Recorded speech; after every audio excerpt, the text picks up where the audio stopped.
La Guerra del Pacífico. Imaginemos el desierto más árido del planeta. Bajo el sol inclemente del Atacama, la arena parece interminable y el aire quema como fuego. Allí, en esas tierras inhóspitas donde casi nada puede crecer, se esconde una riqueza capaz de transformar economías enteras: el salitre y el guano. Esos minerales, aparentemente insignificantes, se convirtieron en el combustible de una guerra que marcaría para siempre a 3 naciones hermanas del sur de América. Fue un conflicto donde se enfrentaron ejércitos, marinas, políticos y pueblos enteros.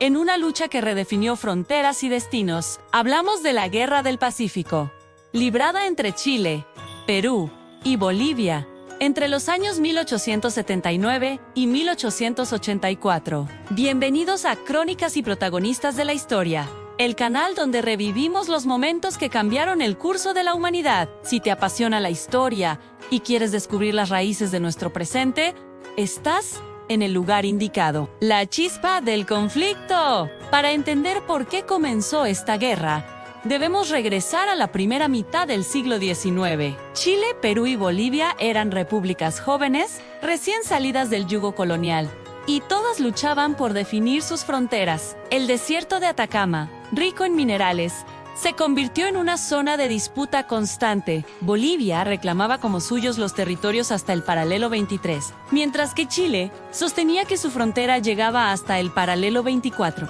Este espacio de un grado de diferencia se volvió crucial, porque era justamente ahí donde abundaban los depósitos de salitre y guano, productos que, en la segunda mitad del siglo XIX, tenían una enorme demanda mundial. El guano, formado por excremento de aves marinas, acumulado por siglos en las costas, era un fertilizante natural altamente valorado en Europa y en Estados Unidos. El salitre, por su parte, era vital para la agricultura moderna y también para la fabricación de pólvora. El control de esos recursos equivalía a riqueza y poder. En 1874, Chile y Bolivia firmaron un tratado para calmar las tensiones. En él se estipulaba que durante 25 años Bolivia no aumentaría los impuestos a las empresas chilenas que explotaban el salitre en su territorio. Pero apenas 4 años después, en 1878, Bolivia violó el acuerdo al imponer un nuevo impuesto a la Compañía de Salitres y Ferrocarril de Antofagasta,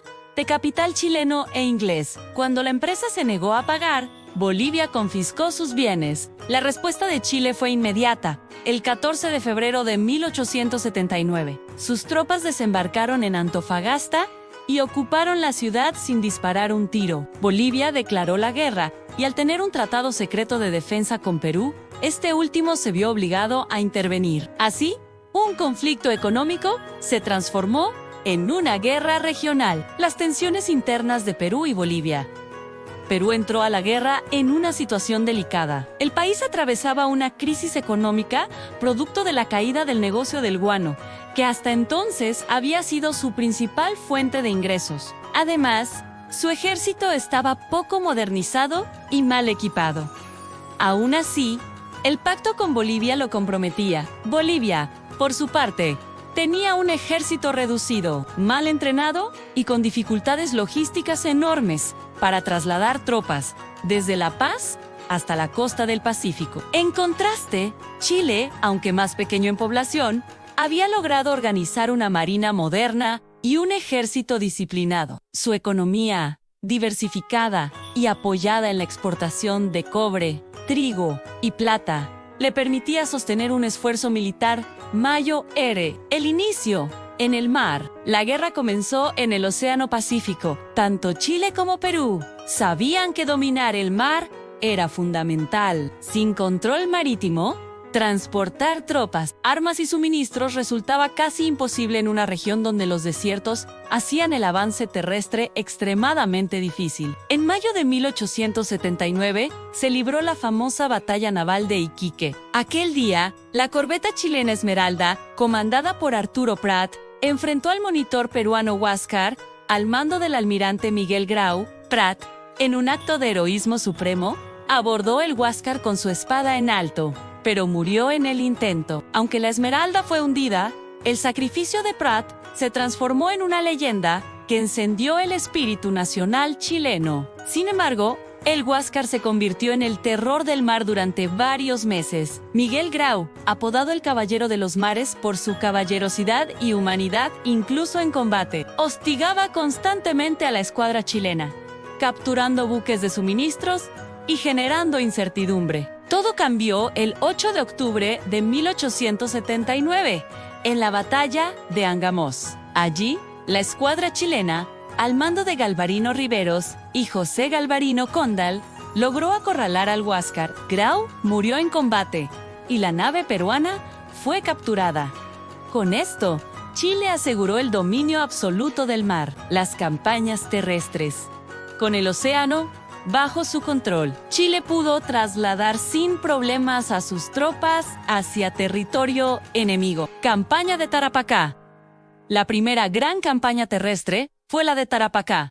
En noviembre de 1879, las tropas chilenas desembarcaron en Pisagua, en lo que fue considerado el primer desembarco anfibio de gran escala en la historia contemporánea. Aunque enfrentaron una fuerte resistencia, los chilenos lograron consolidar sus posiciones y avanzar hacia Tarapacá, arrebatando la provincia a las fuerzas aliadas. Campaña de Tacna y Arica. Posteriormente, en 1880, la guerra se trasladó hacia el sur de Perú. En mayo de aquel año se libró la batalla del Alto de la Alianza, cerca de Tacna. Allí, las fuerzas chilenas derrotaron a los ejércitos aliados y Bolivia quedó prácticamente fuera del conflicto. La campaña culminó en junio de 1880 con la toma del Morro de Arica. En esa batalla murió el coronel peruano Francisco Balagnisi, quien había jurado defender la plaza hasta quemar el último cartucho. Su resistencia lo convirtió en héroe nacional del Perú. Campaña de Lima.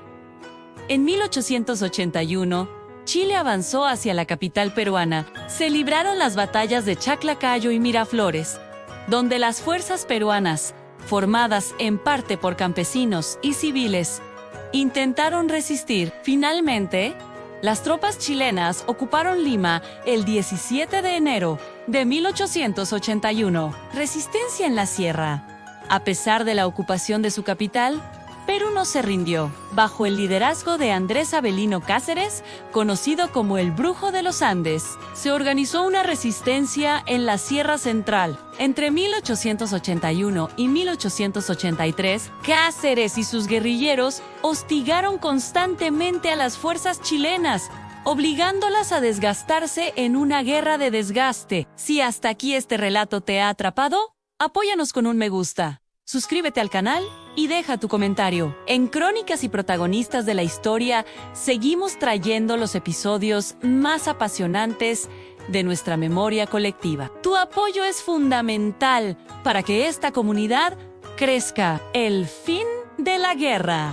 Finalmente, la guerra concluyó con la firma del Tratado de Ancón el 20 de octubre de 1883 entre Chile y Perú. Chile obtuvo la provincia de Tarapacá y quedó con administración temporal de Tacna y Arica. Años más tarde, mediante el Tratado de 1929, Tacna regresó a Perú, mientras que Arica quedó en manos de Chile. En el caso de Bolivia, la paz llegó más tarde, en 1904, con el Tratado de Paz y Amistad. Bolivia cedió de forma permanente su litoral y quedó sin salida soberana al mar, un hecho que marcaría su historia para siempre. Consecuencias. Para Chile, la guerra significó un salto económico, pues el control del salitre le permitió financiar el crecimiento del país durante las siguientes décadas. Para Perú, fue una herida dolorosa que significó la ocupación de su capital y la pérdida de vastos territorios. Aunque también fue un momento de nacimiento de héroes como Miguel Grau y Francisco Bolognesi. Para Bolivia, la mediterraneidad se transformó en una marca de identidad y en una causa diplomática permanente, que hasta el presente sigue siendo un tema central en su relación con Chile. Conclusión. La Guerra del Pacífico no fue solo un conflicto militar, fue un choque de intereses económicos, de ambiciones políticas y de identidades nacionales en formación. Cada país involucrado emergió de la guerra con cicatrices, pero también con símbolos de orgullo. Este conflicto nos recuerda que la historia no es únicamente pasado, es presente y futuro, porque las consecuencias de aquel enfrentamiento aún se sienten en las relaciones entre estos tres pueblos hermanos. Gracias por acompañarnos en este viaje por la Guerra del Pacífico. Si este relato te ha parecido interesante, no olvides darle un me gusta, dejar tu comentario y suscribirte a Crónicas y Protagonistas de la Historia. Aquí seguimos contando las historias que cambiaron el mundo y a Latinoamérica. La historia vive y hoy la hemos revivido juntos.